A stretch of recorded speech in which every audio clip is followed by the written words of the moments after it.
Hey, Matt Wheeler, it's my pleasure to work with you today. Awesome. So tell us a little bit about you before we get started. So I am a therapist. I've been practicing for, I'm a little over 8 years, I think, if I remember right. And I practice at an agency called Family Strategies Counseling Center in Mesa, Arizona. I grew up in a recovery family. We had addiction in our home and we did a lot of recovery work. Some of it was not exciting. It was kind of forced upon us, but overall recovery has been fantastic. I actually grew up in a home where codependence was pushed very strongly, and at the time it was the best tool we had. And so it was something that for the longest time I just kind of said, oh, I'm a codependent, like I could totally relate to it. It always kind of irked on me a little bit though, and especially as I started studying, becoming a clinician, and learned about emotionally focused couples therapy, which is something that I have training in. And when I found out about Rob's model, not only was I a little bit jealous because I didn't put it into words myself, but I actually was like, I got to get in on this because I love prodependence. It's actually what I feel very strongly about. So I exercise that through emotionally focused couples therapy. I am a certified sex addiction therapist, but can obviously comment and talk about things from an addiction perspective for whatever addiction might be going on. So yeah, Tammy, I don't know. That's what I got. Well, and I was thinking when you were sharing that, like growing up in a recovery family is way better than growing up in the addiction family. So, I mean, honestly, I was like, I'm sure there's a whole bunch of you got dragged to meetings or whatever, but the language and just, like that frame of mind Yeah. is so much better than, the Yeah. addiction standpoint. Everything blew up in my home, and I was the youngest of five kids, and so everything blew up and I was almost 8. And so I saw obviously and experienced the addiction, abuse, and all of that sort of stuff. And then because of the abuse and the trauma that had occurred, yeah, dragged into therapy and forced into meetings, and it was phenomenal. And I'm so grateful for the recovery. So much better than trying to have to deal with it all as an adult. Certainly, but stuff came up when I was adult that I had to get in and really dig into. But yeah, it was knowing we were in recovery, even though we didn't want to tell anybody, we didn't tell anybody. It was embarrassing to go to therapy. Yeah. It Yeah. was it was such a good thing, and I'm so grateful for it. And hopefully we can help change the lens and the language around that too, that it isn't Stigma. shameful. Yes, yeah. So I my daughter, I've shared this before, and thank God she isn't on the thing because she'd be mad at me, but and she's an adult now, but she was a teenager, hands on hips, and she goes, you tell everybody everything. If you worked at Walmart, it'd be welcome to Walmart, I'm Tammy and I'm an alcoholic, and I was like, well, quite like that, but I said the problem is secrets kill. I mean, the Yeah. secrets are the stuff that would, that's the toxic stuff. So I don't, well, I do now because yeah, it's all over the webinars, but it was one of those things where like I needed to shift it. Everybody saw me acting out. Gosh, how much better for them to see me going into a recovery house, so Yeah. it just changing that focus, was huge for me. So we don't have any questions yet, so you're going to get my question. Okay. Are you ready? I'm gonna try and be ready. Okay, here's what I hear so often. Partners are calling me and they really, really want help. They want their person to get help. Yeah. And then, you start giving them resources, and I hear, he won't do that. He won't do, I mean, like I hear all the he won't do's. Right. And, and it's challenging for me. So before I tell you what I do, tell me what, tell me how I can do the best job possible in helping them. it almost, even though it's not a question, it's really it's a plea on their part, right? Like what I hear when they say he won't do that, and obviously we're talking about the he being maybe the addict, Yes, or we're the talking person. in this context, and there are female sex addicts and all. In fact, I've had male partners similar. Where Oh, in fact, totally. yeah. So My partner, my child, they won't do this, my right? addict, yes, we Yeah, start giving them resources. They totally. won't read the book. They won't do a podcast. They won't. They Yeah. won't. They won't. They won't. Yeah, no, absolutely. And so, first of all, what I try and do, it kind of depends on the rapport that I have with the person, right? It sounds like you're having maybe maybe not such a big relationship with this person. It's It's a just a phone call, phone or call, they right? call the treatment at Seeking Integrity, Yes. line. And a lot of times what I will push is say, yeah, you're right. And like it probably feels awful, right? So my therapist approach would be a little bit longer, but if I were on a phone call like you in that situation, and my response would probably be like, yeah, they probably aren't going to do that. And the truth is they may never do that, but my push to you is, how are you going to start recovery? What are you going to do regardless of how they respond? Because my fear is you might stay in the same place you are in. And if you stay in the same place you're in, he might stay in the same place he's in. And then no change will be made. Right. And so my push is the center of control that you have in your life really exists within yourself.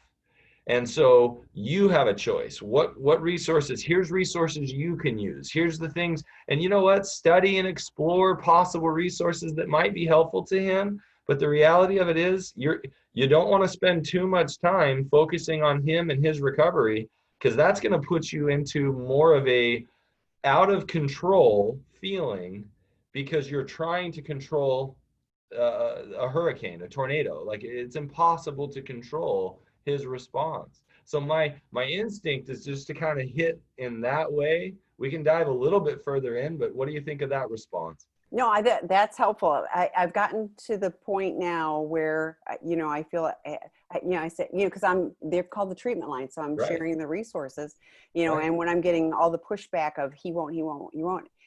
And I say, until there is some reason for him to change, he won't. He doesn't have to. If he can still keep doing what what his acting out behavior, because change is scary, and there's pain. So until there's a line drawn where it's like there's a consequence, Well, there isn't going to need to be. So you need to find safe boundaries for you, yeah. whatever that looks like, because he will probably not get better, and it may get worse. Yeah, So the only thing I worry, and like, because everything you're saying there is accurate, right? Like my focus is when I'm working with a partner, we have to be very careful to make sure that the partner learns to figure out what their underlying needs are, right? Because if you're getting into recovery to figure out how to get them into recovery, that's really scary and dangerous. And it's going to feel very hopeless if it doesn't work, right? I would almost suggest get into recovery, figure out for yourself what you need and how to get better. And hopefully, the if you will, the consequences will naturally flow from that, right? You're no longer engaging in the unhealthy behaviors with them. You're learning to set boundaries, not to enact a consequence, but because you're figuring out how to take care of yourself in healthy ways. So the only thing I worry about sometimes early in recovery, it's what can I do so that I can get healthy, so that the consequences get bad enough for him that he'll want to change. And that just always makes me so nervous for those partners. So let the consequences, if you will, happen naturally rather than trying to get into his head, because that is a mess. You do not want to try and get into his head to figure out how to make things bad enough for him so that he gets into recovery, which for you, you'll love him. You care about him. You just want him to, you want this relationship that you've always seen as a possibility. So just be careful, because it's too easy for any of us to go, how do I force them to change? Yeah, and I don't think you can force people to change. Uh-uh. But if there is no reason for them to, if they're, Right. Yeah, yeah, if you stay where you're at, change isn't going to occur. right. Yes, you can't expect things to get better if Right. nothing changes, Oh yeah. And yeah, it's challenging. sometimes I'll be honest, like, and I don't know if this is the best way to explain this or if this is even fair. I mean, if somebody wants to challenge me on this, great, let's talk about it. This is a wonderful thing. But sometimes, so I've often said to partners, I've often said to people struggling with addiction, you're most of the time, yeah, I think I can say that. Most of the time, addictions develop in our adolescence, right? And so you almost have somebody with the emotional template of a child, right? And they've learned to manage their emotions using a substance or a behavior or both to survive life. So it's funny to me because there's times where I've got a boy that just turned 14 years old, and I'm constantly thinking, okay, how can I influence him? How can I teach him? Yesterday we had this 45-minute conversation, which was, I asked him, does this feel like a lecture? And he goes, yeah. But then he kept asking me questions. Oh, And so I that's kind of good. laughed. Yeah, it Yeah. was fantastic Yeah. because I was trying to teach him about the concept of accountability and how important it is to be accountable. And he was like, well, I couldn't be accountable for that because the computer had a problem. And so Oh, it's not my fault. And I'm trying to say, accountability isn't about blaming something or somebody. And he's like, it didn't make sense to him. He's like, but if the computer wasn't working, how could I do this thing? So I'm trying to teach him this concept on accountability. And I was kind of laughing and frustrated because I'm thinking, how do I motivate this kid to learn these concepts? Well, the truth is, when we're working with a partner who's struggling, we are working with somebody who is like this teenage boy of mine who can't think outside of their worldview, their construct. They don't know how to be an emotional adult. And so with my kids, one thing I find is I try something. Hey, let's try this. Here's a boundary. Here's a need. Here's some thoughts I'm having. Here's some structure that I think would help me and us as a family. And then I see how they respond. And then I go, yeah, that didn't meet my need, right? And it certainly didn't meet their need. Okay, let's try this differently. But if you've got kids, I think sometimes you can go, wow. And most of my partners will tell me, yeah, I feel like I have another child. And I'm not trying to be condescending or rude to somebody struggling with addiction. I have so much love and respect for people struggling with addiction, but if we can start to look at it in that frame, sometimes it can give me more empathy and compassion.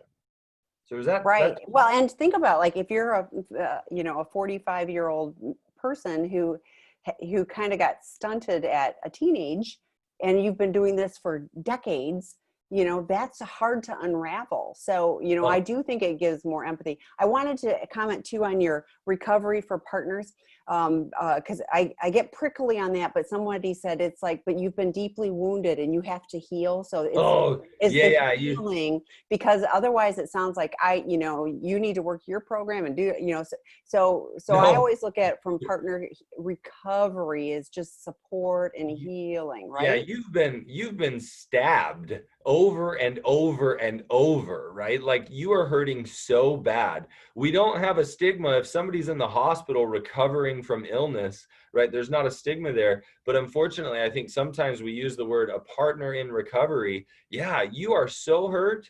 I tell people all the time, I'm in recovery. And what I'm in recovery from is all my childhood trauma.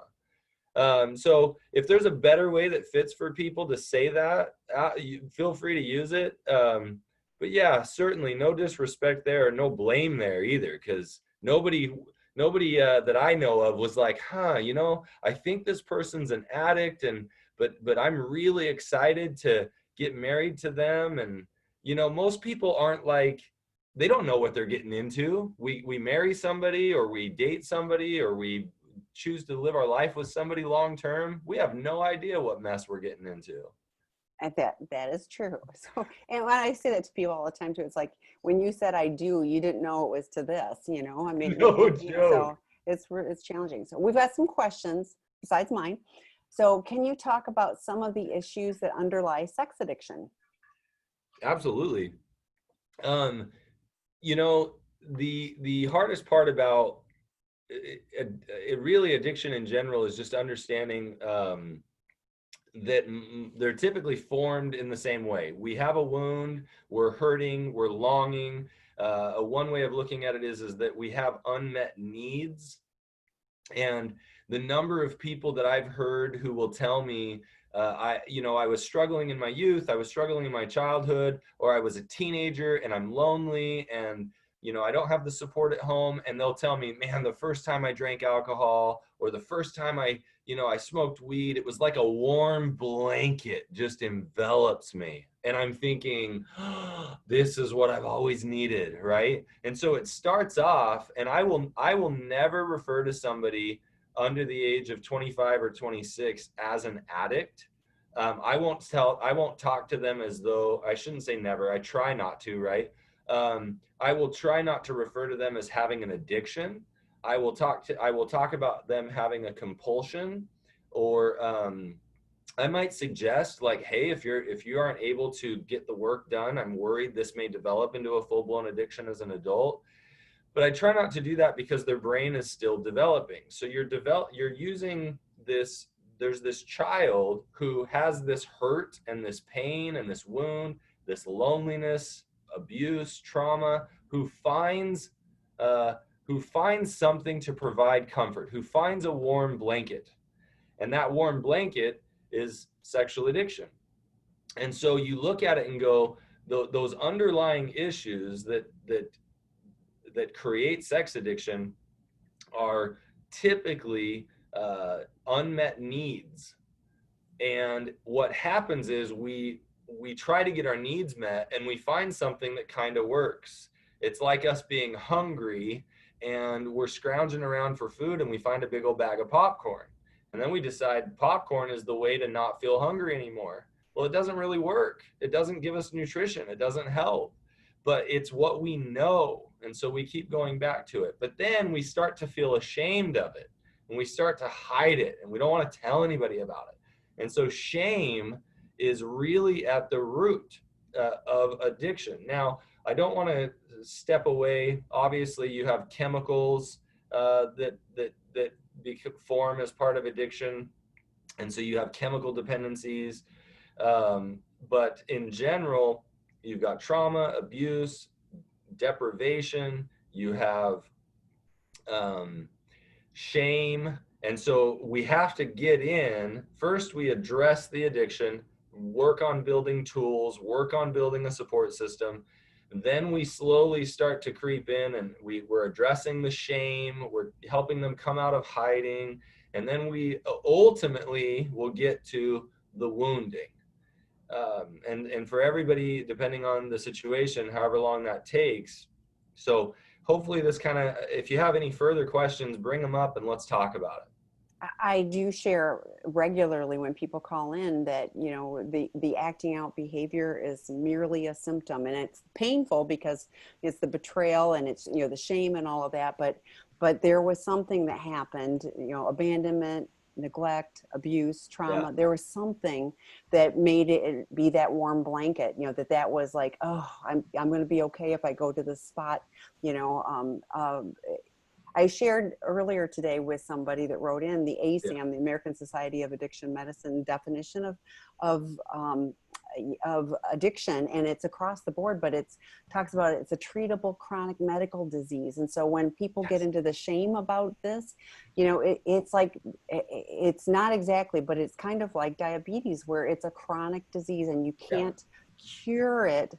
But every day I can have a daily reprieve if I do the things I'm supposed to do. So, Totally. So it is treatable. And I wish that there wasn't the stigma with it, it, that, that it seems to be carried with it. right. And it's really tough because early in recovery, and I've gotten into, I don't know, for lack of a better term, a little bit of a hot water around this sometimes, where I say we can't focus the goal on being sober, right? Like if a slip happens, we need to use that to figure out why it's occurring.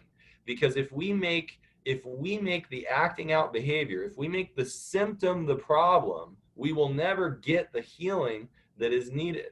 And so I am never condoning unhealthy acting out behavior, right? I'm never saying, no, go for it, right? Like, but we have to get underneath that outward symptom and figure out what's going on. And I wanted to touch one of the things that's changing, at least as far as we can tell, in the sexual addiction side of things, is that, man, I'm trying to remember what the research years ago, it was something like 80% of all sex addicts at one point had sexual abuse. I mean, it was astronomically high. I mean, it blew my mind when I first saw that.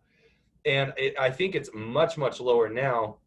But what we have to look at is that sometimes the current trauma within sexual addiction is exposure to illicit pornography, right? Or exposure to pornographic material. That in and of itself can be the trauma.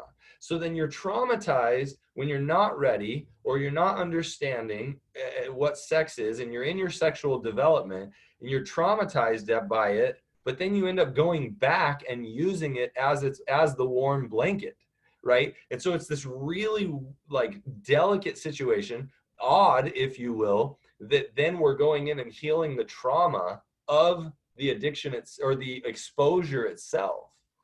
So I wanted to throw that out there because sometimes the trauma is exposure. Yeah, and I agree, and lots of people go, well, I didn't have any trauma, and I think for so many people they don't, like it was so normalized. This is just how we were, or whatever. Enid Gray's book, Neglect, the Silent Abuser, I've talked about that before. Hugely, I mean, it socked me between my eyes, when I read it, because like I would have never said I had, any abandonment, but or neglect. And when I read that, I was like, oh, I would not have ever been able to say that. And it wasn't because my parents didn't love me or whatever. It was just we had a special needs, person in the family, and all the attention needed to go, so Oh, totally. It just is how it is, When you have a family where there's somebody with special needs or a chronic illness, oftentimes, or there's addiction already in your family, or you have emotionally disconnected parents, or you have a divorce and one parent and the parent who's now stable has to work all the time to survive. There are so many different reasons why neglect can occur. And the word from more on the clinical side that I originally heard was deprivation. And that makes sense. The problem with the word deprivation is we think, oh, well, I wasn't deprived of anything. Yeah. I can't see any neglect that I had. And it's like, yeah, you don't see neglect when it's all you have. And it's a silly example, but if all you were ever given to drink was orange juice, and you're like, oh no, I had fluid, I had liquids, I'm good. But you didn't ever get the opportunity to really drink water, it's like, hey, you're missing something here, and maybe even getting more sugar than you need in your body, right? Like, if that makes any sense, like neglect and deprivation usually has to be shown to us, and we go, oh, life was supposed to be like this. Yes.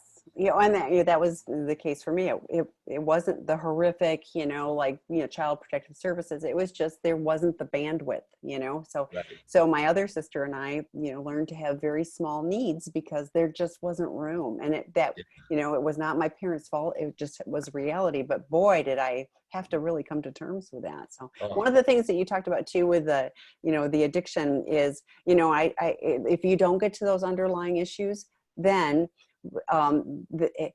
okay, I stopped doing this acting out behavior, but I'm eating, a chocolate cake every day and I've gained 50 pounds, or Right. Now I'm online shopping. The Amazon truck is at my door every day. So it just gets diverted because it's got to go somewhere. sometimes call that addiction hopping, right? And Uh-huh. and my anecdotal evidence, and to be honest, anecdotal evidence is fairly inaccurate, right? Like somebody would need to do a study around this, but like the in what I've seen, one of the areas where we focus the most on the behavior is substance abuse, because substance abuse presents a very real and present threat to the person's life, right? And so a lot of times when I have somebody who has done substance abuse work, and they feel like, wow, I've done this really great recovery, it's like, you've learned how to get sober, and now you need to dive deep and start to figure out what's underlying. Like sometimes we think, oh, I'm sober, I've done this really great recovery. And I've had people with substance abuse histories where I'm like, hey, we got a long road to go here. You've done phenomenal at getting sober, but let's take you deeper so these other things aren't popping up elsewhere. Yeah, and I think there's a big difference between sober and recovery. And so, Oh, yeah. sober is like, okay, I'm not doing that behavior. And Uh-huh. recovery is living not, if I'm living in my recovery, I'm not living in my addiction. And so I have multiple, I'm a multi-winner, and I would have kept going. I would have kept going. I Like there would have been something if I hadn't addressed yeah, those underlying issues. So. totally. Okay, next question. My partner sees me taking several steps towards recovery, and I'm trying to help her heal too. What are some resources for me to build into her as she's done for me? Um, I think I might need some help here. What are some resources for me to build into her as she's done for me? What, help me on the So, question. so what I'm reading is that she probably has been supportive of you and things like that. So, Okay. so, so here's my thoughts on it are the more you are in your recovery, if you haven't read Out of the Doghouse yet, please do. That really talks about building trust and how to be trustworthy and doing the right things and not lying and not if Dr. Rob uses in there, if you say you're taking out the trash, take out the trash. They don't lie and say I took Yeah, out the yeah. trash when you didn't take out the trash. I mean, it's like those little things that trip up Yeah. addicts all the time. So Learning to be accountable for the simplest things, like hey, I told you I'm going to take out the trash, I took out the trash, right? I told you I was going to the meeting, I went to the meeting. Or hey, I told you I was going to the meeting and I'm not going, and here's what came up and let's talk about this, right? Like learning to be accountable, learning to never lie to them, right? If you've ever heard me talk on one of these webinars, like lying is the most damaging thing you could do to the relationship. It's more damaging than acting out sexually. It's more damaging than having an affair, right? Because lying hits the fabric of the relationship. You can't have a relationship without trust. And so learning to be accountable about everything and recognizing I'm going to be accountable even though, and tell you the truth, even though I know it's going to hurt you, right? I know you're going to be disappointed. I know you're going to be scared. I know you're going to be sad. And I'm going to share it with you anyway. That does so much for a partner to hear the truth, even if, so trying to manage their emotions, not good at all. One way we manage emotions is not being accountable, is lying. So that's huge. Another thing I think we can do in answering this question, a lot of times we get this message going to 12 steps, going to a therapy group, we get this idea of what's said here stays here. And that's absolutely true. I can't share somebody else's story. But what you need to do as somebody in recovery with a partner is it is critical you share your insights. You share what you're learning. You share your aha moments.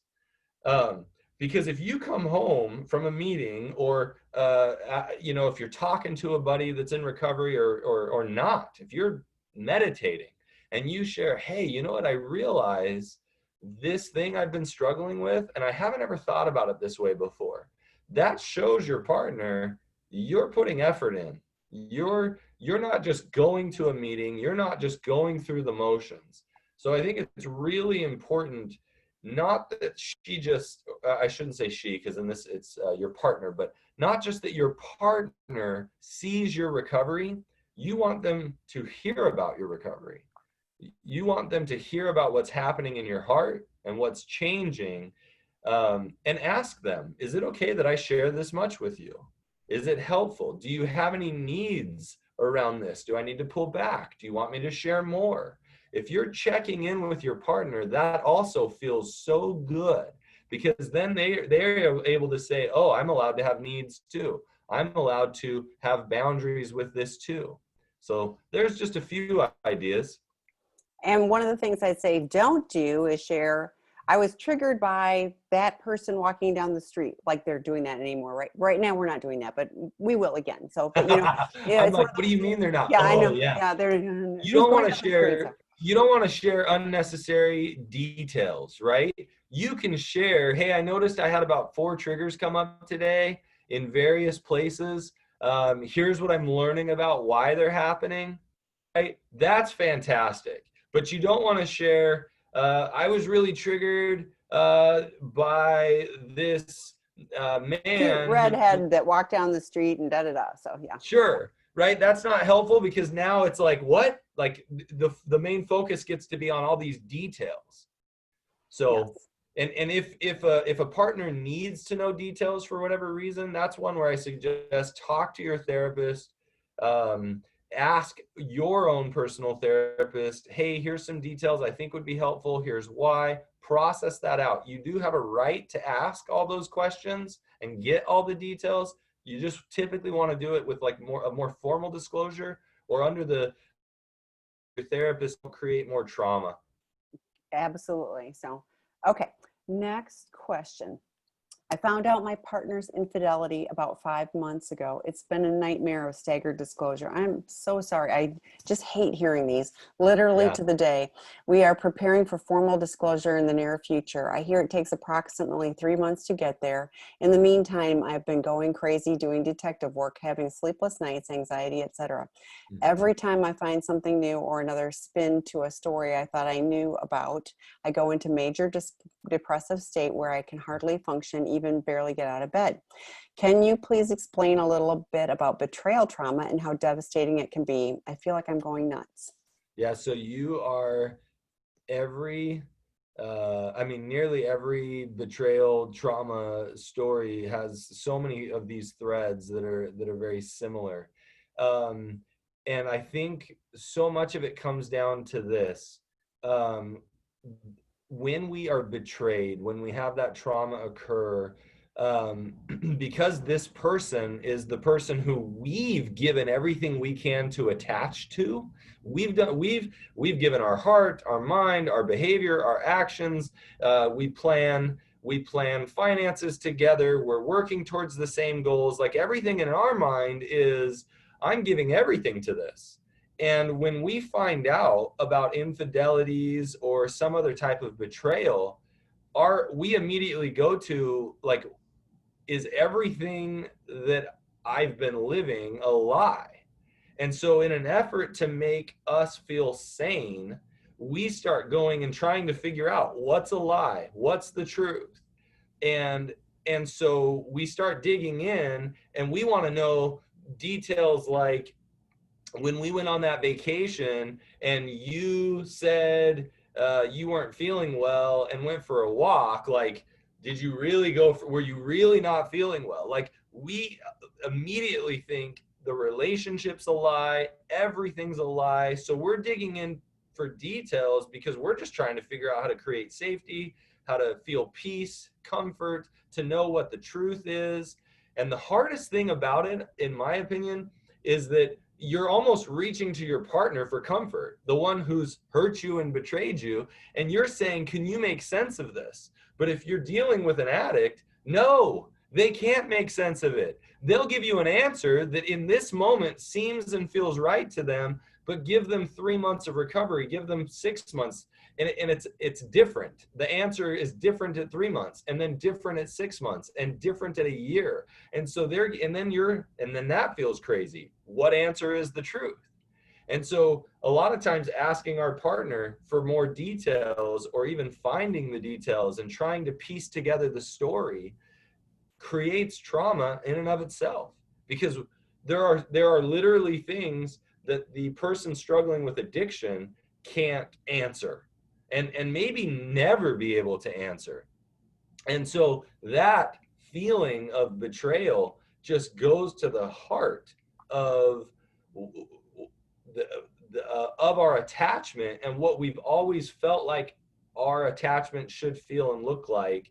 So then we're trying to just get back to a grounded place. It doesn't work, scrambling for all the answers. So hopefully that helps a little bit. But any Well, follow? and a couple things that I thought of too is I don't hear that you are working with a support therapist, and I hear the major depressive state. Yes. I hear that you're really, really struggling. So I want to really encourage you to have qualified support to help you.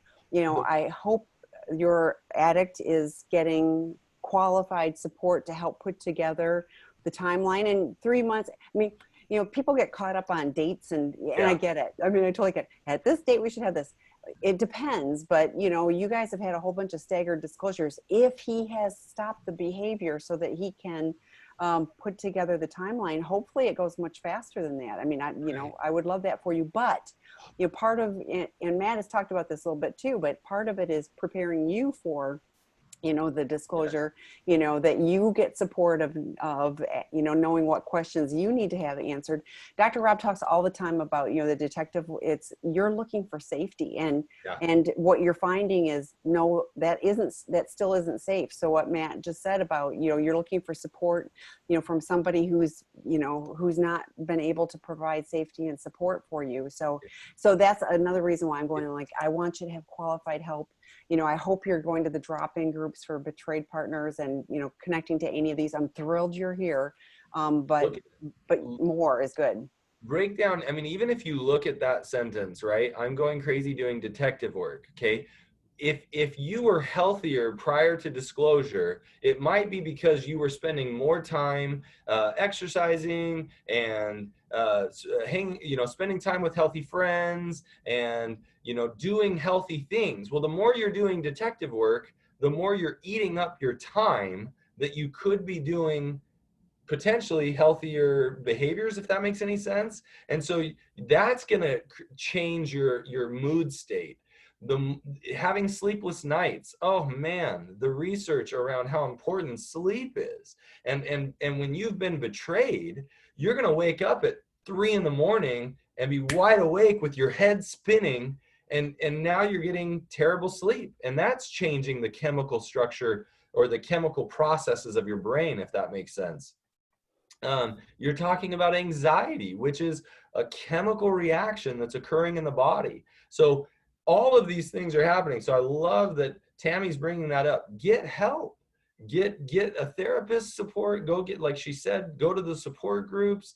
Get people surrounding you to help you stabilize and get healthy. And honestly, do not be afraid. Go to a psychiatrist, explain the betrayal trauma, ask if there's anything that could help so that you don't sink into those depressive states. I mean, that in and of itself could be more trauma that you don't need to go through if you're able to reach out for some more help, especially medical professionals, mental health professionals. Yeah, and it may be that you just need a short time, like you've got some depression, but for a short time during this period, it isn't like a life sentence of you've got to be on meds, but you might need something right now just to intervene. I'm going to share this too, because I have struggled with sleeplessness and my mind goes 1,000 miles an hour, but there's something called 4-7-8 breathing. And it takes less than 2 minutes, and I swear it works. And I've shared it with other friends and stuff too. And I was, as usual, skeptical, but I've had to employ that again recently, and it works. So it's just kind of a little thing. You only have to do it. There's a YouTube video on it. If anybody wants, you can email me and I'll share it too. But any tricks that you can use that help change things. But, sleep is critical, good health, good eating, all of those things. Lulu Cook did I'll put a little plug in. We've got the Super Saturday Recovery Summit coming up on June 20th, but Lulu Cook did one on, May, and it was about nutrition and recovery, and it talked about, you know, helping minimize cravings and all of that. But I thought we so overlook how important good nutrition is to help support our emotional state and everything else too. So it like, I would invite you to look at how you can take care of you, even on the physical level, you know, as well as the safety boundary level. So hopefully that's a little helpful. So, the next question is, my SA husband has been in recovery for over a year and after having many relapses. We've been married for almost 30 years.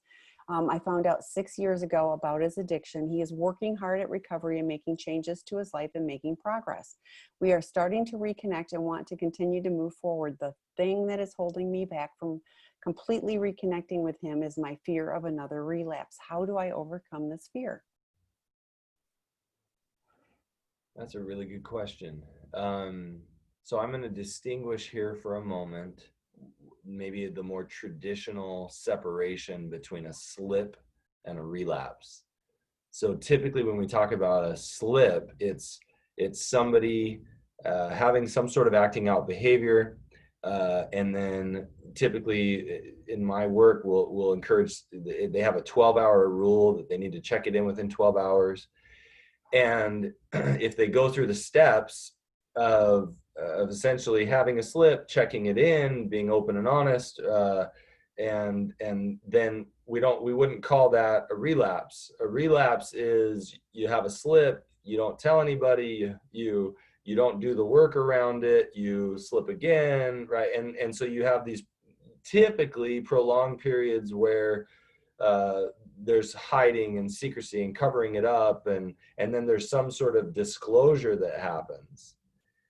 And they're adding, they were relapses. And I'm looking at the timeline of, I found out 6 years ago and he's been in recovery for about a year. So it sounds like there was probably a pretty challenging 5-year period. Yes, okay, that makes more sense. Okay. You know, I guess, so let's see,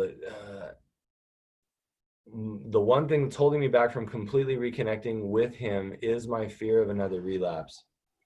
That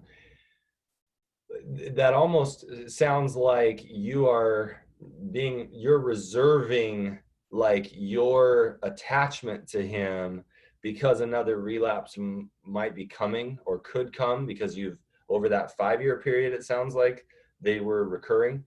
And what I would spend time really focusing on with him, with your therapist, is exploring the fear around another relapse, like, or rather like exploring, like, what is it that is preventing me from wanting to fully engage? What are the things I'm holding back and why? So if somebody, for instance, is telling me, you know, I don't feel comfortable, I'm off the top of my head, I'm just trying to think of something, like sleeping in the same bedroom, and because I'm afraid another relapse is going to happen, right? Like, I'm just making that up. I would explore, okay, so what is it that's so scary about him sleeping in the same bedroom? And if a relapse happens, and he is, how is that affecting you, right? Like, we typically hold ourselves back because we're trying to prevent the woundedness from occurring. But when we do that, it's a tricky balance. We don't want to commit ourselves and give more authenticity and more vulnerability than they're able to handle. But we don't want to hold back, because then we're preventing the relationship from growing. And so it's this, you want to give little pieces of vulnerability. I'm going to give you this piece. Okay, how did you handle that? I'm going to give you this piece. How are you going to handle that? So, hey, I'm going to have you sleep in the bedroom tonight. I'm going to see how it feels. And then I'm going to reevaluate the next day, right? Like, trying to figure out some way to give small pieces of vulnerability that help you explore that fear.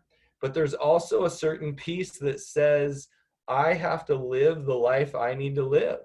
And so if I'm going to give my vulnerability, I'm going to risk a relapse just by nature of me staying in this relationship. And so that's a risk that ultimately I have to take. And my hope is if there is another relapse, he'll get back into recovery, and he'll have to face the natural consequences that come, because I am naturally going to maybe pull back, and that's going to be sad for him and sad for me. So I hope that gives some clarity there. Well, and they added, I'm afraid of being hurt. And I thought, I totally understand that. But I Yeah. thought, the whole, it is better to have loved and lost than never to have loved at all. I've been burned by people that, I put my trust in, years and years ago, and I thought, I'm okay. I want to be, I'm going to get burned from time to time, but I don't want to be so tucked up in myself. I miss out. And so I was thinking with your analogy is, and I don't have somebody warm in my bed to snuggle with. I don't have that security. And so like I'm protecting myself, but I'm also keeping myself from the good things too. So, and hopefully, I hope he doesn't have a relapse. I hope he doesn't have a slip. But what I also heard was a person who is really resilient. You are stronger than you think you are. Look what you've 30 years, how amazing. And you battled through 6 years, and now you're starting to see he's doing good. He's working hard at recovery and is making changes to his life and is making progress. Do you know what I mean? Like, that is fantastic that you can see it, because I answer the phone and I'm hearing from all the people, who have been dealing with this for a long time, and there isn't progress. So you've got lots going for you. And so, like Matt said, be willing to put a little bit, just take, dip your toe in and just put a little out there. Yeah. So, but thanks for being here. And that's encouragement for other people too. What do you recommend as first steps to start recovery, both individually for each partner and together as a couple? Well, I think, as silly as it might say, it sounds like you're doing good, right? You're on a webinar. As far as first steps, typically I'm going to encourage people to see individual therapists and start working a plan for disclosure. So I'm assuming here maybe there's been very recent discovery, and I would say that each of you really kind of hone in on where do I need to work my recovery. You can work with a couples therapist to help establish healthy boundaries and understanding the needs of each other. But so often it's really about the two of you leaning in and understanding what's going on for you. How can I get good recovery for me? How can I be interested and care about the recovery of my partner, and focus on your individual recovery with care and compassion towards their recovery. But I'm not going to manage their recovery, and then work and really focus on those boundaries together. Establishing and understanding what helps each person feel safe and comfortable. I don't know if that's too vague. The biggest thing for me is the addict stopping the behavior. That has to be the first thing, because otherwise it's just going to keep, spinning around in multiple disclosures. So, and whether the addict does or not, you get into recovery yourself, because you need to know how to handle it when they're being in their addiction. We talk all the time on Dr. Rob's about, the addict needs support and the partner needs support. And initially you can't really be that person's, if you've been betrayed, you can't really be super supportive of that person. You're angry and hurt and everything else. So you guys having support, understanding, and, having, Dr. Rob also talks about having regularly scheduled time, so that it isn't a chronic conversation, but like on Tuesdays at 8 p.m. we're going to have we have a half an hour to discuss or whatever, so everybody knows, and things are timed for that. So there's lots of, glad you're here. There's the drop-in groups, the webinars, the podcasts. There's so many resources, and we have tomorrow we have the sex Addiction 101 work group starting online. That group is full. And so, but it's a 90-minute session once a week. And then we're going to start the next one on July 1st. And that's a great place for guys to plug in, to have to have a scheduled time, have the structure to work through the workbook. Because I hear lots of people say, you know, I got the book, and I go, did you read it, or did you do the workbook? Well, no, you know, so this is, you'll go through the workbook, and I think that'll be helpful too. So there's lots of resources. Reach out to me if I can help. So next question, what is considered healthy sex with a love and sex addict? That's a great question. And it depends. Right. And my super simple answer, which obviously is we can dive into, is connected sex, right? Healthy sex is connected sex. And I want to, I'll often explore, I actually love the way that Sue Johnson talks about, she talks about like 3 levels of sex. The lowest form of sex would be what's referred to as sealed off sex. It's very disconnected. It's really just, the main focus of it is just about pleasure of the person and orgasm. It's about trying to achieve a high, if you will. It's really all about increasing intensity. And then she talks about the next level is what's called, oh, I love it when my brain does this. The highest one is called synchrony sex. And then you have, yeah, I'm struggling. Okay, so the middle one. Talk about the concept of it. We don't care about the name. The middle one is all about solace sex is what it's called. And it's all about reaching to each other for comfort, and it's almost like an anxiety reduction. And even though that's not like the healthiest, right, it's not unhealthy. We are reaching to the other person saying, I need you, I want to connect to you. Are we okay as a couple? And we have sex and we go, okay, we're okay, right? And that is us reaching to the other person, asking for comfort, seeking connection, even if we don't feel super connected. The healthiest type of sex is synchrony sex. We're in sync with each other. We don't need to have sex to feel connected, but we can use sex as part of the fun of being connected. And a lot of, for instance, sex addicts that I work with, I will often say, you know what? The truth is, you may never have even had the experience of synchrony sex, where sex isn't about solace or needing comfort, right? You've lived your whole life trying to use sex as a warm blanket. You may never even haven't even figured out yet how to have totally healthy sex where it's like, man, I don't need to have sex. I just love you. I care about you, right? So the answer to this, healthy sex, is it can even be considered where I'm seeking you for comfort and connection. I'm seeking you for support. And there are times where a partner might ask me, is it okay to have sex, if they're telling me that they're struggling and they want to have sex? And I say, yes, if you're okay with it, right? But it's totally okay, because you're inadvertently teaching them, I can show up for you. Sex can be something that is between us as a comfort. You don't, what you don't want to do is try and take control, where you are trying to say, let me become your addiction. Let me act out all of your fantasies. Because again, if it's a fantasy, it's not connected. It's not in real life. So sex really needs to be about some type of connection, support, and comfort with each other, but it doesn't have to be this perfectly attached, perfectly secure experience.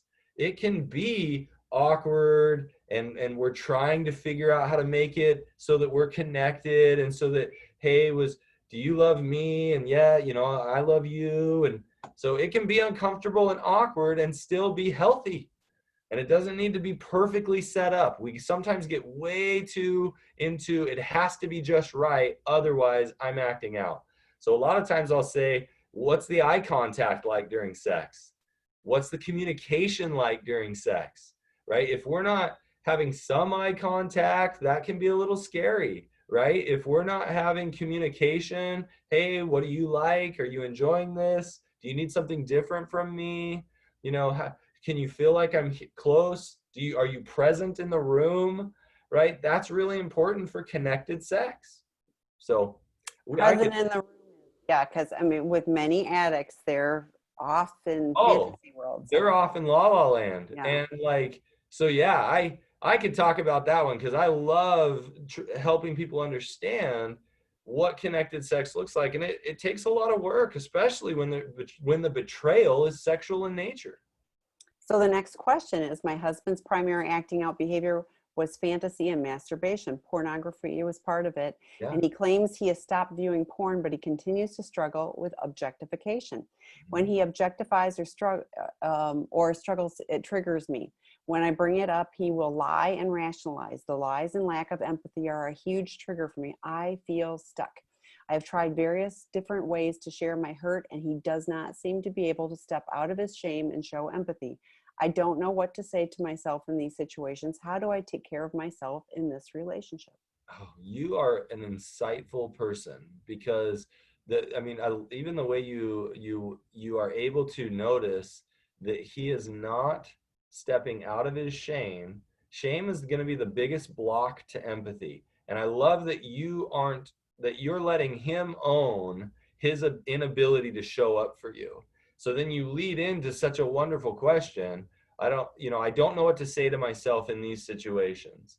So I'll chunk that for a second, and I guess we've only got a couple minutes left. But we only have one more question after this, so I'm going to hope you can hang on and we can okay. answer all of them. So all right. So to basically grab that piece, what to say to yourself.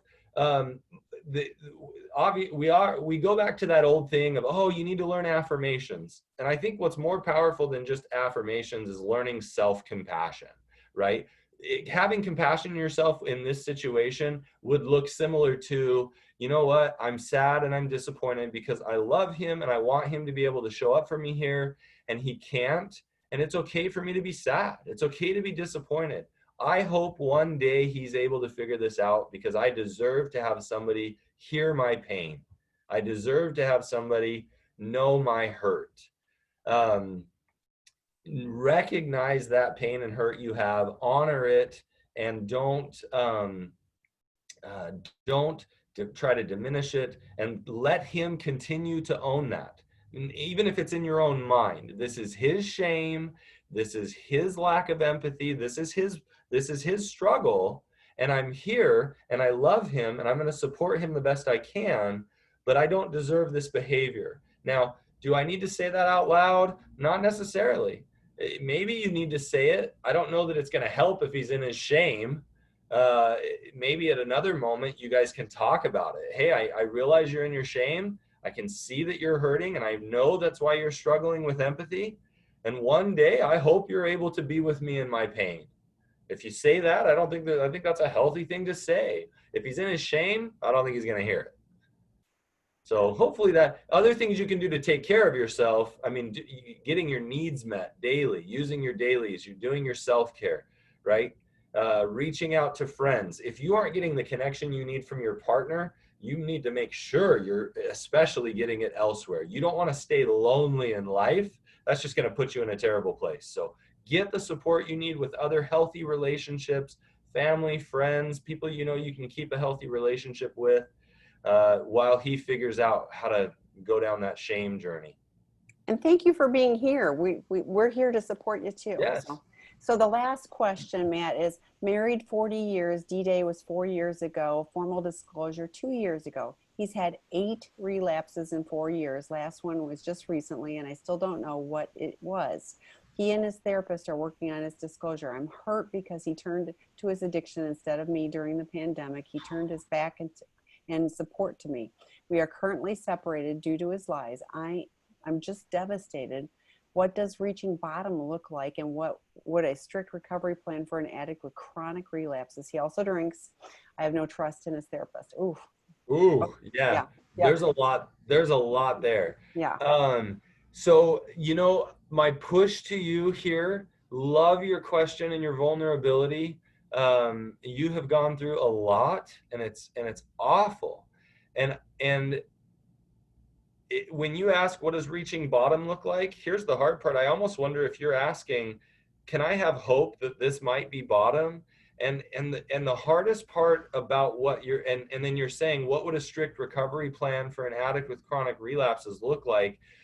I would have a hard time even telling you Yeah. this, because it sounds to me like you're doing is, well, how am I going to know if I can trust again? How am I going to know if this is bottom?